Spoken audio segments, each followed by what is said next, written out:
Before we open this classified file, a quick briefing for those of you new to the world of shadows. If you want to understand the operations that governments deny, the history that isn't written in textbooks, and the machinery of intelligence that operates while you sleep, hit that subscribe button. Turn on notifications. We are peeling back the layers of the invisible war, one operation at a time. Join us, because the next story might be happening in your city right now. Now we turn our eyes to Tehran. The date is November 14th, 2011. The morning mist clings heavily to the pine trees of Lavazan Forest Park, a sprawling recreational area on the northeastern outskirts of Tehran. To the locals, this is a place for Friday picnics, a respite from the smog and the chaotic traffic of the sprawling metropolis. It is a place where families laugh and young couples walk discreetly, away from the prying eyes of the moral police. But on this particular Tuesday, the forest held a secret that would trigger a silent earthquake across the Middle East. At 06 hours, a municipal worker, sweeping leaves near the upper ridge of the park, noticed something unusual off the main path. A black sedan, unmarked, parked awkwardly behind a cluster of trees. As he approached, the silence of the forest felt heavy, unnatural. He didn't find a picnic. He didn't find a couple seeking privacy. He found two men. They were bound, seated at the base of a massive pine tree, their heads bowed as if in prayer. There was no chaotic struggle visible, no signs of a brawl. It was clinically neat. They were silent, permanently silent. The worker didn't know it, but he was looking at Eitan and Yossi, not their real names, of course. To the Iranian Ministry of Intelligence, MOIS, they were foreign saboteurs. To the residents of Tel Aviv, they were non-existent entities. But to the specialized directorate within Mossad, they were family. They were deep cover operatives who had been monitoring the flow of dual-use technology from civilian fronts into the Iranian missile program. They had been missing for 48 hours. The standard protocol for deep cover agents is a strict communication window. Miss 1 and the warning lights flicker orange. Miss 2 and the lights turn red. By the time the municipal worker found them, the lights in Tel Aviv had been burning a blinding crimson for 2 days. The message left with them was not written on paper. It was in the method of their neutralization. They had been left in a semi-public place, bound, intact, but expired. It was a message of total dominance. The Iranian counterintelligence apparatus was saying, "We know who you are. We can reach you, and we can extinguish you without a sound." News traveled through encrypted channels faster than light. By 08 hours Tehran time, a coded burst transmission from a relay station in Azerbaijan reached a secure server in Herzliya. By 09 Urun, the director of Mossad, let's call him the architect for this story, was walking down the sterile, fluorescent-lit hallway of the Prime Minister's office. There was no shouting in that meeting. Professional intelligence officers do not yell, they assess. The loss of Eitan and Yossi was a tactical blow. They were veteran assets with decades of experience between them. But the nature of their discovery was a strategic insult. In the shadow war, deterrence is the only currency that matters. If an enemy believes they can eliminate your people with impunity, the entire structure of your intelligence capability collapses. Agents hesitate. Sources go quiet. The shield cracks. The architect placed a thin file on the mahogany desk. "They were found in Lavazan," he said, his voice devoid of emotion. "The signature is specific. It wasn't the police. It wasn't the regular army. It was Unit 400 of the Quds Force." The Prime Minister looked at the photos, grainy, taken from a distance by a local asset who had arrived moments after the police cordoned off the park. Response: "This requires more than a diplomatic protest." The architect replied, "They didn't just stop an operation. They advertised it. They are laughing." The decision made in that room would not appear in any newspaper. There would be no press conference, no UN resolution. The authorization was given for a resolution operation. In the sterile lexicon of the agency, a resolution is the final closing of an account. The objective was not just to neutralize the men responsible, it was to re-establish the equation of fear. The mission was simple: find the hand that ordered the binding of Eitan and Yossi, and ensure that Han never signs another order again. And so, the gears of the invisible machine began to turn. The avenging of the Lavizan II had begun. In the intelligence community, a red file represents a target of the highest priority. It is not opened lightly. It signifies that the target is no longer a person of interest to be watched or recruited, but an obstacle to be removed. The investigation into the fall of Eitan and Yossi began in a windowless room in the sub-basement of Mossad headquarters. A team of analysts, the Ghost Squad, began dissecting the last 72 hours of the agents' lives. They pulled apart digital footprints, satellite imagery, and intercepted signals. Eitan and Yossi had been operating under the cover of European logistical consultants. They were experts in import-export regulations, a boring enough cover to explain their presence in industrial zones, but flexible enough to allow them access to warehouses where centrifuge parts were being disguised as automotive equipment. The breach had not come from their tradecraft. Their tradecraft was flawless. They used dead drops, burst transmissions, and never carried electronics to sensitive meetings. The breach had come from a betrayal. Analysts traced the leak to a third-party supplier in Dubai, a man who had been playing both sides, selling information to the highest bidder. The Iranians had squeezed him, and he had given up the consultants in Tehran. But the supplier was just a tool. The hand that wielded the tool was the real target. Through days of agonizing data mining, cross-referencing movement patterns of IRGC, Islamic Revolutionary Guard Corps, vehicles with the timeline of the abduction, the analysts found him, Brigadier General Reza Farhad. Farhad was a phantom. He didn't appear on state television. He didn't give speeches at Death to America rallies. He was the head of a specialized counter-espionage unit within the Quds Force, tasked specifically with hunting foreign intelligence networks. He was intelligent, secular in his private habits, and utterly ruthless. Intelligence profiles described him as a man of refined tastes. He liked Persian poetry and expensive Swiss watches. He drove a modest car to work but lived in a fortress in the affluent Elahiyeh district. He was careful. He changed his route to his office daily. He never slept in the same room of his house 2 nights in a row. But Farhad had a flaw. He was arrogant. The disposal of Eitan and Yossi in the forest was his signature. A less arrogant man would have made them disappear into the vast emptiness of the Dashti Kavir desert. A less arrogant man would have dissolved the evidence. Farhad wanted the credit. He wanted Mossad to know it was him. It was a challenge thrown across the continent. He feels safe, the lead analyst told the operational commanders. He believes his position in the heart of Tehran, surrounded by layers of security, makes him untouchable. He thinks the rules of the game protect him. The team leader of the Caesarea unit, the elite special operations division, studied Farhad's face projected on the wall. "Rules are for diplomats," he murmured. "We are not diplomats." The operation was given the code name Silent Canopy, a nod to the forest where their brothers had been found. The objective was clear: infiltrate Tehran, locate General Farhad, and neutralize him in a manner that would echo the message sent in Lavizan. It could not be a simple drive-by shooting. That was the tactic of street gangs. It could not be a car bomb that risked civilian collateral damage. That was the tactic of terrorists. This had to be surgical. It had to be intimate. It had to be terrifyingly precise. The planners decided on a method that required proximity.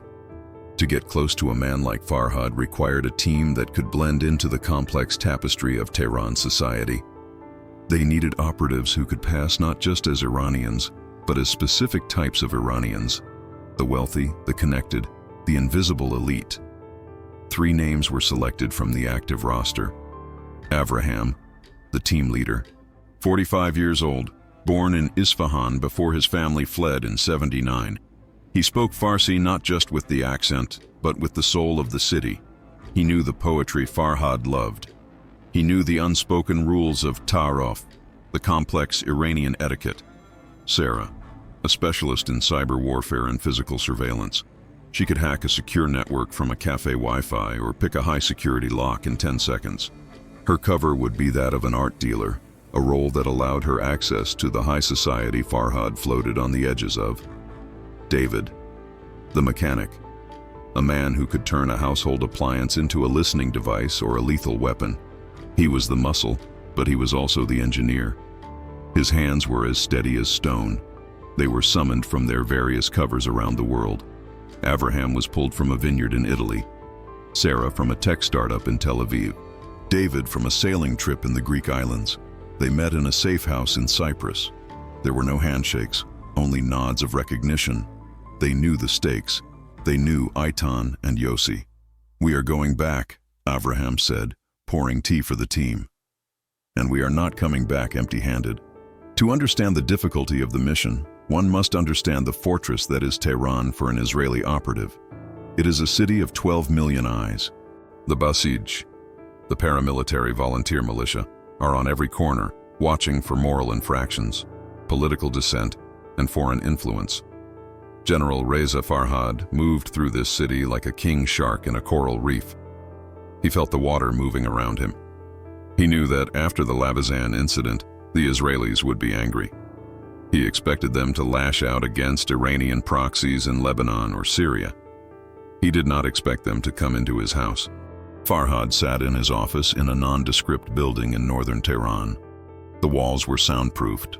The windows were bulletproof glass. He was reviewing the file on Eitan and Yossi. He felt a grim satisfaction.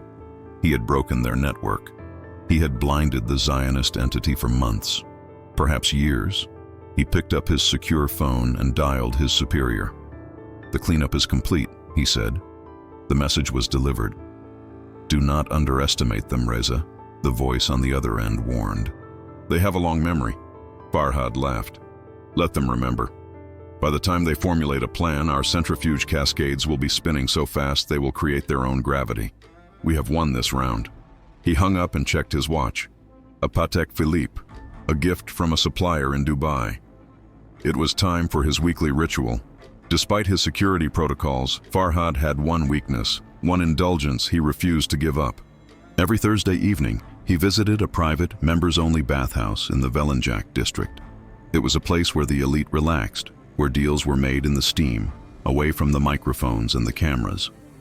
He believed the bathhouse was secure. It was owned by a cousin of the supreme leader. The staff was vetted. It was his sanctuary. He didn't know that 3,000 kilometers away, Sarah was already looking at the blueprints of that bathhouse. She was studying the plumbing schematics, the electrical grid, and the employee roster. "He goes there every Thursday," Sarah told the team in Cyprus. "From 19 to 21 Su. He takes 2 bodyguards. They wait in the lobby. He goes into the VIP suite alone. 2 hours, David mused. 2 hours where he is separated from his shield. It's a fortress," Avraham noted, looking at the satellite photos. "Single entrance, armed guards at the gate, cameras covering the street." "We don't go through the front door," David said, tracing a line on the map.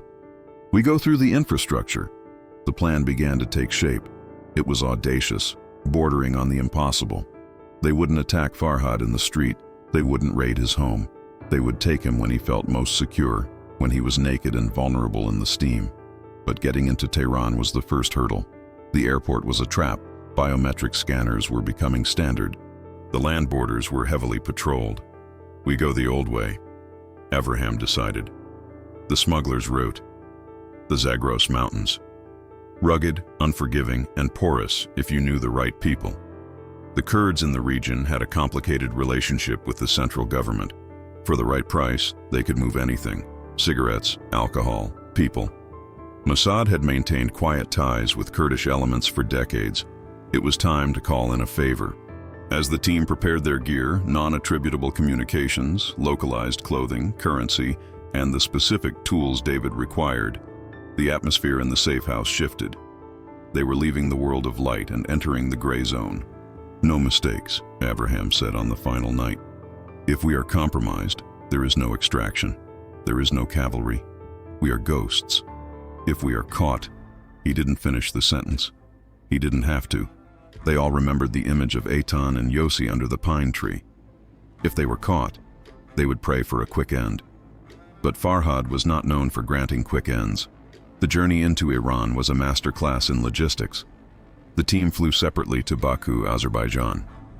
From there, they traveled by local transport to the southern border region. The landscape shifted from the oil-rich coast of the Caspian to the rugged foothills of the mountains. They met their contact, a Kurdish smuggler named Osman, at a roadside tea house. Osman didn't ask names. He didn't ask nationalities.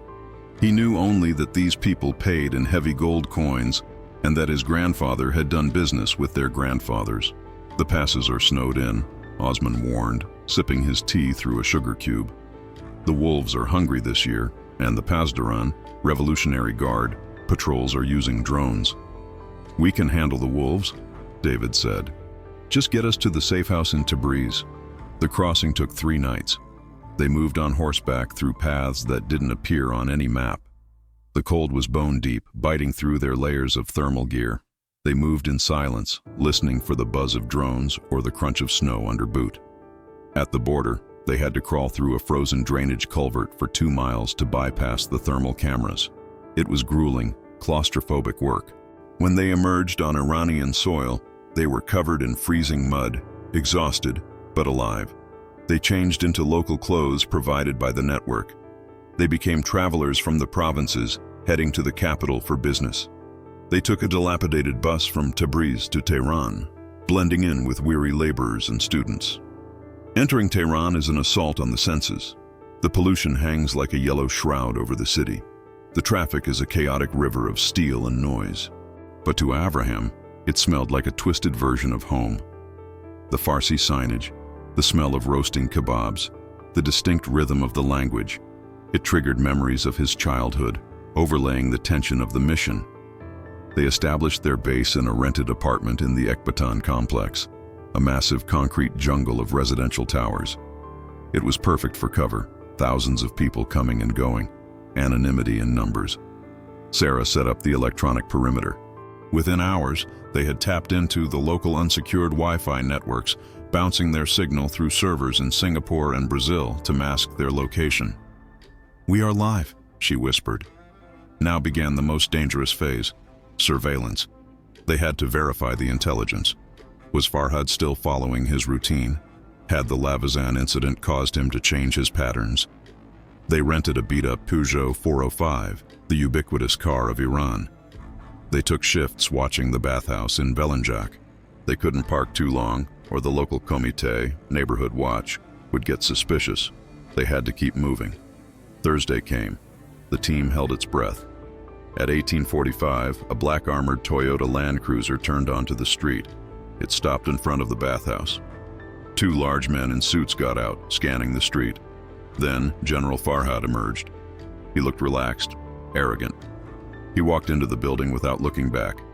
"Target confirmed," Avraham said into his encrypted comms. "The clock is ticking." They watched for 3 weeks. Like clockwork, Farhad appeared every Thursday. He was a creature of habit, and that habit would be his undoing. But simply shooting him was not the plan. The architect had demanded a specific outcome. They needed to extract information from his personal device before the neutralization. Farhad carried a secure PDA, a precursor to the modern tablet, which contained the roster of his unit and the locations of other safe houses. "He leaves the device in the locker in the VIP changing room," Sarah analyzed. "The bodyguards stay in the lobby. The locker is old-fashioned, a mechanical key." "I can pick it," David said, "but I need 5 minutes alone in the changing room." "How do we get you in?" Avraham asked. "It's members only." David smiled, a cold, calculated expression. "We don't go as members. We go as maintenance. The boiler room is adjacent to the VIP suite. If the steam system fails, they have to call someone." "And if it fails catastrophically?" Sarah asked. "Then it creates chaos," David said, "and chaos is our ladder." The plan was set. They would sabotage the heating system of the bathhouse to force a maintenance call. They would intercept the call, posing as the repair crew. They would enter the facility, access the locker, clone the data, and then conclude the mission. It was intricate. It had a dozen points of failure, but it was the only way to get close enough to send the message. The week leading up to the operation was spent in feverish preparation. David had to construct a device capable of causing a controlled failure in the bathhouse's industrial boiler. It needed to look like natural wear and tear, a ruptured valve or a blown gasket. He sourced parts from the bazaars of southern Tehran, haggling with merchants over valves and piping, playing the role of a frustrated building superintendent. He built a remote-triggered pressure spike device. It was small, magnetic, and could be attached to the external feed pipe of the bathhouse from the alleyway. Sarah worked on the digital front. She hacked the phone lines of the bathhouse. When they dialed the number for the emergency maintenance company listed on their wall, the call would be diverted to Avraham's burner phone. "We are redirecting reality," she said, her fingers flying across her keyboard. "For 10 minutes, we control who they talk to." On the day of the operation, the tension in the Ekbatan apartment was palpable. They cleaned their weapons. Compact, suppressed pistols that would only be used as a last resort. The primary weapon was the deception. "Remember," Avraham briefed them, "we are not soldiers today. We are tired, overworked plumbers. We complain about the government. We complain about the traffic. We do not look them in the eye." They drove to Velenjak in a van bought for cash, painted with the logo of a fictitious plumbing company. They parked 2 blocks away and waited. 1850.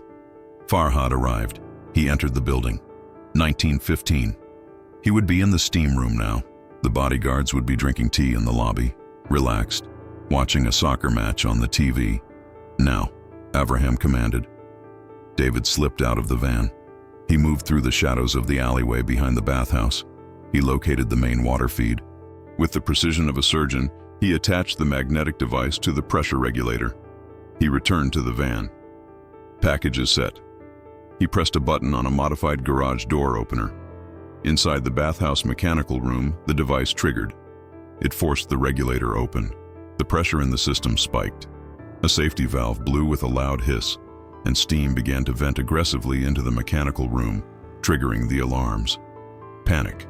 Inside the van, they monitored the audio bug Sarah had planted in the lobby earlier that week. They heard the manager shouting, "The boiler! It's going to blow! Call the company!" Sarah watched the intercept program on her laptop. "Call incoming! Diverted!" Avraham's phone rang. He answered, his voice groggy, irritated. "Elo? Yes, this is Tehran maintenance. What? A blown valve? Listen, it is late, brother. All right. For triple the rate. We are nearby. 10 minutes. He hung up. "We are on." They put on blue coveralls stained with grease. They grabbed their toolboxes. Hidden beneath the wrenches and hammers were the tools of their real trade. The data cloner, the suppressors, and a specialized syringe containing a compound developed in the labs of Ziona. The compound was a succinylcholine derivative. It caused rapid muscle paralysis and respiratory failure. It mimicked a massive heart attack or stroke. It was quiet. It was clean. They drove the van to the service entrance. The manager was there, sweating, frantic. "Hurry! The VIP is inside. The steam is dropping." "Calm down," Avraham grunted, pushing past him. "Show us the boiler." They entered the belly of the beast. The air was thick with steam and the smell of sulfur. The bodyguards in the lobby glanced at the workmen but didn't move. Why would they? Who suspects a plumber when the building is failing? "David, handle the boiler," Avraham ordered loudly for the manager's benefit. "Sarah, check the pressure lines in the changing room." The manager hesitated. "The VIP is in there." "Do you want him to freeze or burn?" Avraham snapped. "If the pressure line burst in the wall, he will be boiled like a lobster. Let us check." The manager relented. Quickly, Sarah and Avraham moved toward the VIP suite. David stayed back, banging on pipes, making noise, creating the auditory cover. They reached the door of the changing room. Avraham checked the hallway. Clear. They slipped inside. It was empty. Farhad was in the adjacent steam room behind a heavy glass door. The room was thick with white mist. He was a shadow in the fog. Sarah moved to the locker. Row 3, number 12. She picked the lock in 6 seconds. Inside, the Patek Philippe watch, a wallet, a pistol in a shoulder holster, and the PDA. She connected the cloner. The progress bar crawled across the tiny screen. 20%, 40%. Avraham stood by the steam room door. He watched the shadow of Farhad. The general was relaxing, unaware that 2 meters away, his secrets were being stolen. 60%, Sarah whispered. Suddenly, the shadow moved. Farhad stood up. He was coming out. The steam was cooling down because of the boiler sabotage. "He's moving," Avraham signaled. Sarah yanked the cable. "Done." She threw the PDA back in the locker and relocked it. The glass door opened. General Farhad stepped out, a towel wrapped around his waist, dripping with sweat and condensation. He looked annoyed. He saw Avraham and Sarah in their blue coveralls standing by the lockers. "Who the hell are you?" Farhad barked. "Get out!" Avraham looked at him. He didn't look down. He looked him straight in the eye. "We are the plumbers," Avraham said softly in Farsi. "We are here to fix the leak." Farhad froze. He was an intelligence officer. He recognized the tone. It wasn't the tone of a servant, it was the tone of a predator. He reached for the locker where his gun was. He was too slow. The confrontation in the changing room was a microcosm of the entire shadow war, brief, violent, and silent. As Farhad lunged for the locker, Avraham stepped into his space. It was a move from Krav Maga, efficient and brutal. He blocked Farhad's arm and drove a knee into the general's midsection. Farhad gasped, the air leaving his lungs. Before he could scream, Avraham's hand was over his mouth. He pushed the general back against the cold tiles of the wall. Sarah was already there. She pulled the syringe from her tool belt. Farhad's eyes were wide. He saw them now. He saw beyond the blue coveralls. He saw the focus, the cold determination. He realized, in that final fraction of a second, who they were. Lavizan, he thought. They came for Lavizan. Sarah pressed the needle into the side of his neck. A small hiss. Farhad struggled for 2 seconds. Then his body went limp. The paralysis was instantaneous. His heart began to flutter, then slow. They lowered him gently to the floor. They didn't leave him in a chaotic heap. They arranged him. They placed him on the bench, lying back, as if he had felt faint and sat down to rest. "Check the pulse," Avraham whispered. Sarah checked. Fading. Gone. It looked exactly like a cardiac event brought on by the heat of the steam room. A middle-aged man, high stress, hot steam, it happened all the time. The autopsy would show heart failure unless they looked for the specific metabolic breakdown of the compound, which dissolved within hours. "Let's go," Avraham said. They picked up their tools. They walked out of the changing room. In the hallway, the manager was pacing. "Is it fixed?" "We isolated the valve," Avraham said, wiping his hands on a rag. "The pressure is stabilizing. But you need a new regulator. We have to go to the shop to get the part. We will be back in an hour." "An hour?" the manager complained. "Do you want it fixed or not?" David appeared from the boiler room, sweating, looking genuinely exhausted. "Fine, fine, go." They walked past the bodyguards in the lobby. The guards were cheering at a goal on the TV. They didn't look up. Their charge was dead 20 meters away, and they were watching sports.